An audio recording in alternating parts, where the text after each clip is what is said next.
फेब्रुवारीला तुम्हाला आम्हाला सर्वांना आपल्या वीर भिवडी गणामधून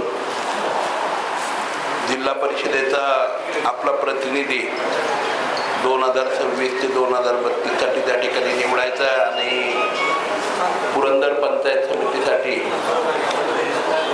भिवडी गणामधून आणि वीर गणामधून पंचायत समितीचे सदस्य निवडायचे आणि या निवडणुकीसाठी भारतीय जनता पक्षाच्या माध्यमातून तुम्हा सर्वांचेच आणि सर्वसामान्य कुटुंबातील उच्च शिक्षित पारदर्शकपणे सर्व परिवारांशी कामाच्या आणि नात्याच्या नाळीने जोडले गेलेले जिल्हा परिषदेचे उमेदवार म्हणून हरिभाऊ लोळे यांना भारतीय जनता पक्षाने उमेदवारी दिलेली आहे। त्याचबरोबर आपल्या भिवडी गणामधून सौ सायलीताई मनोज शिंदे यांना त्या ठिकाणी उमेदवारी दिलेली आहे आणि वीर गणामधून आदरणीय सुधीरप्पा धुमाळ यांना उमेदवारी दिलेली आहे। या तिन्ही उमेदवारांचा प्रचाराचा नारळ वाढवण्यासाठी आपण सर्वजण महाराष्ट्राचं आणि आपल्या सर्वांचं श्रद्धास्थान असणाऱ्या श्रीनाथाच्या चरणी नमन करून आपण आज नारळ वाढवण्याचा कार्यक्रम केला आहे।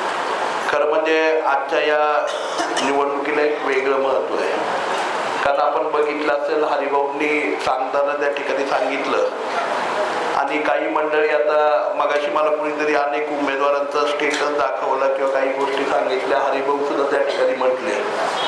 पण तुम्हाला आठवतंय भाऊंनी त्या ठिकाणी कैलासवासी चंद्रकांत जगतापांची आठवण सांगितली, बबलू शेठ या ठिकाणी आहेत, आदरणीय कैलासवासी भाऊ होते, आप्पा आहेत, अनेक मंडळी भाऊंना माझे वडील चंदू काकांच्याकडे घेऊन यायचे आणि काकाही नेहमी म्हणायचे की भाऊ तुमच्यासारखा माणूस माझ्याबरोबर हवा आहे। मी 2019ला आमदार झाल्यानंतर सुद्धा मी अनेक गोष्टी म्हणजे त्या ठिकाणी रस्त्यांची कामं कशा प्रकारे टाकायची, बजेटची कामं कशा प्रकारे करायची, बजेटमध्ये निधी कुठून आणायचा, ह्या सगळ्या गोष्टींची माहिती मी सातत्याने, मला वाटतंय भाऊंनी मगाशी सांगितल्याप्रमाणे आमदार झाल्यानंतर 3ऱ्या दिवसापासून संपर्कामध्ये राहून कुठल्या बजेटमधून कुठल्या हेडमधून आपल्या तालुक्यासाठी निधी आणता येईल ह्याचं काम करायचं प्रयत्न केला आणि त्याच्यामध्ये अग्रगण्य भाऊ त्या ठिकाणी हरिभाऊ त्या ठिकाणी असायचे। मी आमदार असताना त्या काळामध्ये सत्तेतही होतो 2.5 वर्ष आणि तुम्हाला सगळ्यांना माहिती आहे अनेक प्रसंगी मी बोलायचो, काही कार्यक्रमांमध्ये पण जाहीरपणे म्हणजे सभापतीताई होत्या त्यावेळेस मी जाहीरपणे म्हणायचो की सभापती पण आमच्यातच। परंतु मला सांगायचं एक महत्त्वाची गोष्ट आहे की सगळी सत्ता असताना सुद्धा भाऊंनी कधी पक्षनिष्ठा किंवा भाऊंनी कधी त्या ठिकाणी निष्ठा आपली बदलली नाही। कैलासवासी आदरणीय काका नेहमी सांगायचे की दादांच्या बरोबर भाऊंनी आपल्या सामाजिक कामाची सुरुवात केली। दादासाहेब जाधवरावांच्या नंतर सुद्धा त्यांनी त्या ठिकाणी दादांशी विचारांशी जुळतं घेत नंतरच्या काळामध्ये इथे काम करायला सुरुवात केली। परंतु प्राधान्यक्रमाने आपला भाग, आपली पानवडी, आपलं काळदरी खोरं, आपला परिसर ह्याच्यामध्ये अधिकचा निधी आणावा, अधिकची विकासाची कामं होईल हा दृष्टिकोन त्या ठिकाणी ठेवला। कधी राजकीय फायदा होतोय म्हणून त्या ठिकाणी गेले नाही, नाहीतर आजचा दिवस हा 2019लाच त्या ठिकाणी आला होता। आजचा एवढे संबंध भाऊंचे आणि आमचे सगळ्यांचे त्या ठिकाणी होते। आज ही वेळ का आली, कारण खऱ्या अर्थाने तळागाळापर्यंत ज्याचा संपर्क आहे, गावागावापर्यंत प्रामाणिकपणे आणि तळमळीने जे काम करायचा प्रयत्न करतायत, माझा भाग, माझं खोरं, माझा परिसर, माझी जिल्हा परिषद, माझी पंचायत समिती अशा प्रकारचं काम करणारा व्यक्ती म्हणून खऱ्या अर्थाने हरिभाऊंची त्या ठिकाणी ओळख आहे। आदरणीय भाऊंनी त्या ठिकाणी सांगितलं, आबांच्या विषयी सांगितलं, खरं म्हणजे ती खंत आपल्या सगळ्यांना, मी त्याच्यावरती अधिकचं बोलणं योग्य नाही आहे, परंतु खरोखर अशा ह्या सगळ्या गोष्टींमुळं त्या ठिकाणी मी खूप पाठीशी लागलो होतो। आदरणीय कुंडलिक भाऊ होते, आदरणीय दादा बाटे होते, सगळी मंडळी त्या ठिकाणी सहकार्य करत होती, सातत्याने करत होतो। परंतु हा निर्णय होत असताना हा निर्णय भाऊंनी त्या ठिकाणी घेतलाय, तो केवळ आणि केवळ माझ्या भागातली जनता, माझ्या भागाचा विकास, माझ्या भागाचा, माझ्या खोऱ्याला मिळणारा न्याय आणि खऱ्या अर्थाने भागामध्ये मी चांगल्या प्रकारचं विकासाचं काम आदरणीय नरेंद्रजी मोदी साहेबांच्या नेतृत्वाखाली देवेंद्रजी फडणवीस साहेबांच्या माध्यमातून आणि भारतीय जनता पक्षाच्या माध्यमातून करू शकतो. म्हणूनच त्या ठिकाणी हा निर्णय घेतला आणि भारतीय जनता पक्षाने मला त्या दिवशी भाऊंचा निरोप आला आणि चंद्रकांत दादांनी फोन केला की लगेचच्या लगेच तुम्ही निर्णय घेऊन टाका आणि त्या ठिकाणी उमेदवारी फायनल करून टाका. या उमेदवारीच्या बाबतीत मला वाटतंय 1 मिनिट सुद्धा कुणी वेळ घालवला नाही. कारण काय, कारण शेवटी प्रत्येकाला समजतं की तळमळीचा माणूस कोण आहे आणि खऱ्या अर्थाने या आपल्या सार्वजनिक निवडणुकांमध्ये तळमळीने काम करणाऱ्या माणसाला पहिलं प्राधान्य असतं. मी असं म्हणणार नाही, या ठिकाणी भूषणराव दाखवले खूप चांगलं काम करतात. शैलेश दादा आज आमच्याकडे संघटनेमध्ये भारतीय जनता पक्षाच्या संघटनेमध्ये वयाच्या 18व्या वर्षापासून काम करतात. त्यांचंही काम खूप चांगलं आहे. परंतु प्राधान्यक्रमाने सर्व नेतृत्वाने आम्ही सगळ्यांनी काय बघितलं की एक माणसांना जोडणारा, गावांना जोडणारा आणि भागाला जोडणारा माणूस त्या ठिकाणी येतोय. भारतीय जनता पक्ष परिवारामध्ये निश्चितपणे ग्रामीण भागाची नाळ जोडणारा माणूस आज मोठ्या उंचीवरती भारतीय जनता पक्षाला निश्चितपणे जाऊ शकतोय आणि म्हणूनच त्या ठिकाणी भाऊंच्या येण्यामुळे निश्चितपणे भारतीय जनता पक्ष परिवाराची एक मोठी ताकद त्या ठिकाणी निर्माण होईल.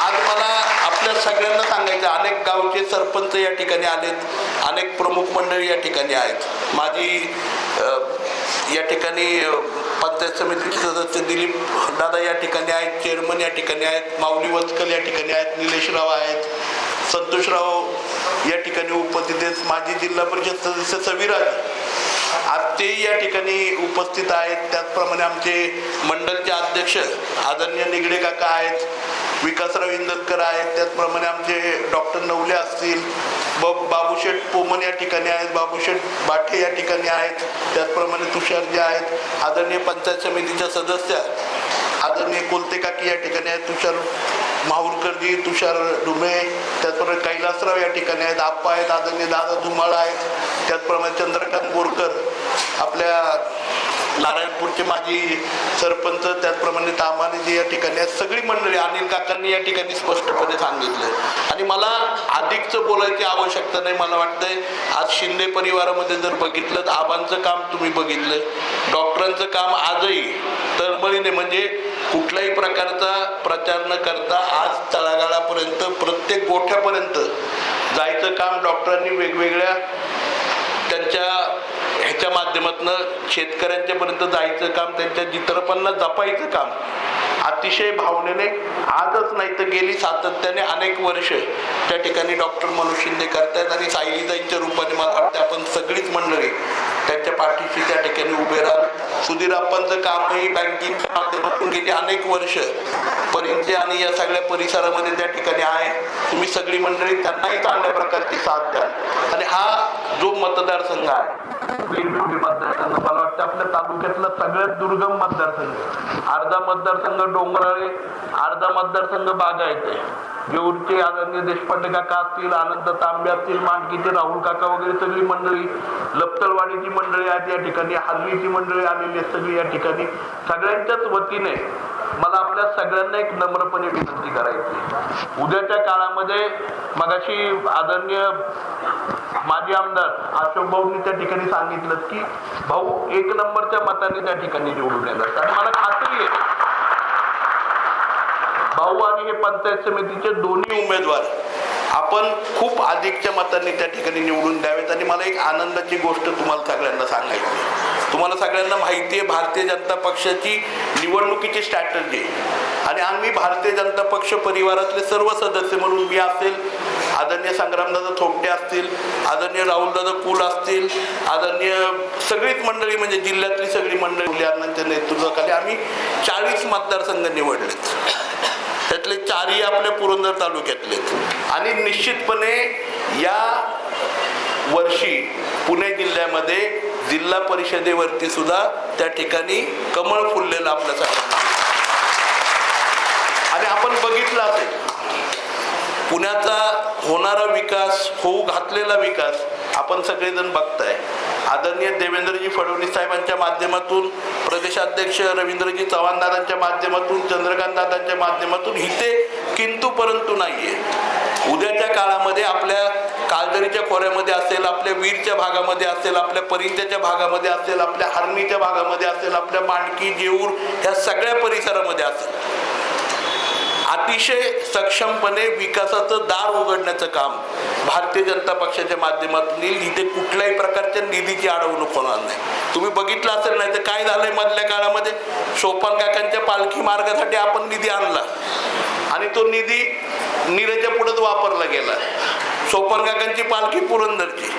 तर अशा अनेक गोष्टी मागच्या काळामध्ये घडल्या, परंतु इथून पुढच्या काळामध्ये भक्कमपणे भारतीय जनता पक्षाचे सर्व नेते मंडळी तुम्हा आम्हा सगळ्यांच्या पाठीशी त्या ठिकाणी उभे आहेत. येणाऱ्या काळामध्ये आपला परिसर, आपला भाग बदलण्यासाठी निश्चितपणे याचा खूप मोठा फायदा होणार आहे. भाऊंनी मगाशी उल्लेख केला सायकल स्पर्धा, तुम्ही बघितल्या असतील, पुढच्या 13 वर्ष या स्पर्धा त्या ठिकाणी सक्षमपणे चालणार आहेत. त्यामुळे 13 वर्ष अनेक सातत्याने या रस्त्यांची डागडुगी केंद्र सरकारच्या माध्यमातून त्या ठिकाणी होणार आहे. याच्यामुळे आपण केंद्राच्या नव्हे तर जगाच्या नकाशावरती त्या ठिकाणी गेलेलो आहे. याचा फायदा काय होणार आहे? उद्याच्या काळामध्ये अनेक पर्यटक ह्या ट्रॅकवरती त्या ठिकाणी येणार आहेत. आज सायकल स्पर्धा झाल्यात, उद्याच्या काळामध्ये मोटर क्रॉस स्पर्धा म्हणजे मोटरसायकलच्या स्पर्धाही त्या भागामध्ये होणार आहेत.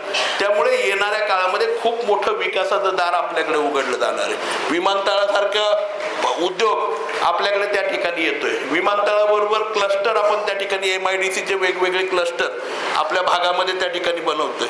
ह्या सगळ्या गोष्टी होत आहेत. IT पार्कसाठीची मंजुरी त्या ठिकाणी आपल्या पश्चिम भागामध्ये मधल्याच काळामध्ये राज्य सरकारने दिली. मगाशी अशोक भाऊंनी उल्लेख केल्याप्रमाणे काल परवा डावोसमध्ये ज्यावेळेस आदरणीय मुख्यमंत्री महोदय गेले होते, त्यावेळेस केवळ महाराष्ट्रासाठी 30 लाख कोटी रुपयांची गुंतवणूक म्हणजे 30 लाख कोटी रुपयांचे उद्योग त्या ठिकाणी येणार. याचा फायदा काय होणार आहे?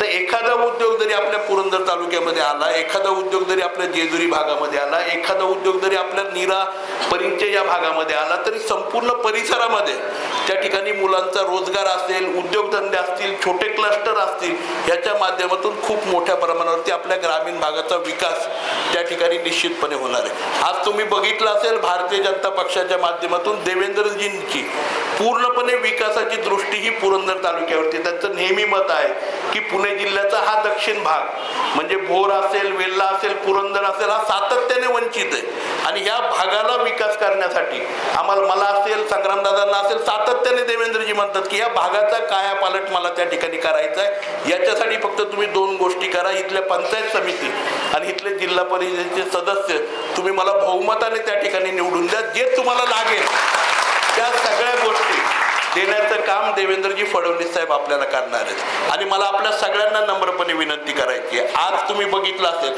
तिन्ही उमेदवार हे तुम्हाला हवेत ते उमेदवार आम्ही त्या ठिकाणी दिलेत. शैलेशजींनी खूप मोजक्या शब्दामध्ये त्या ठिकाणी सांगितलंय की आपली ताकद खूप मोठी आहे. आजचा हा प्रवासही आपला मोठा आहे. आज आपली ताकद जर बघितली, आज प्रत्येक गावातले प्रमुख सरपंच, प्रमुख नेते मंडळी, कार्यकर्ते या ठिकाणी उपस्थित आहेत. पण आजपासून प्रत्येक गावामध्ये ज्यांनी त्यांनी आपल्या गावाचा बूथ, ज्यांनी त्यांनी आपल्या गावचा मतदार हा बघितला पाहिजे आणि प्रत्येकाने मताला मत जोडण्याचं काम करायचंय. आपल्याला एवढं उच्चांकी मतदान घ्यायचंय की जे भाऊंनी या ठिकाणी उल्लेख केला, जशा प्रकारे वागले गेले की ज्या व्यक्तीने पायाचा दगड झाला आणि इमारत उभी केली, त्या